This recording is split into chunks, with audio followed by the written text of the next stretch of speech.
Čeprav v večjem delu Slovenije kresovanja potekajo na noč pred 1. majem, so se nekateri kraji očitno odločili, da letos kres zakurijo nekoliko pozneje. Poglejmo, kako živahno je bilo v občini Komenda.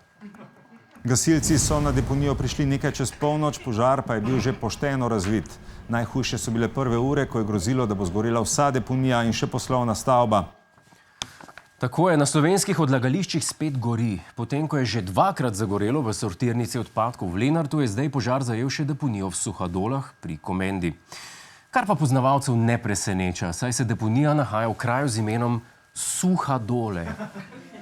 Večje presenečenje bi bilo, če bi zagorelo v Mokronogu. Požar na deponiji pa so gasilci krotili celo noč.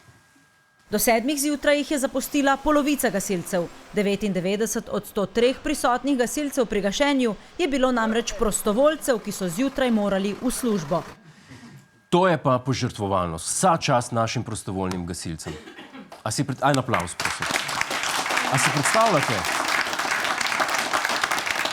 predstavljate, najprej celo noč gasiš, pa moraš pa še v službo. In če te šef vpraša, kaj si delal, da si tako skurjen, lahko brez slabe vesti rečeš, da si bil zunaj s kolegi in da je res zažigal. Ker je v Sloveniji takšen sistem, da nas pred požari večinoma varujejo prostovoljci, je torej najboljši čas za požar ob vikendih in med praznikih. Daleč najslabši pa med delovniki ali poleti, ko so vsi na dopustu. Razen, če zagori na Pagu. Poleti je tam ogromno Slovencev, ki so prostovoljni gasilci, še več pa je Slovencev, ki imajo s sabo na litre in litre tekočine. Kaj pa je v Komendi sploh zagorelo? Tokrat je gorel material, ki je bil napoten za izvoz v tuje sežigalnice.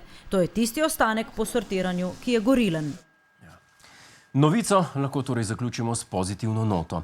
Slovenija morda res nima urejenega sežiga odpadkov, imamo pa neurejenega spilenega v nulo. To je naš YouTube kanal. Klikni na ta gumb in se naroči, da boš na tekočem. Polajkaj nas tudi na Facebooku in na Twitterju. Pa po pameti!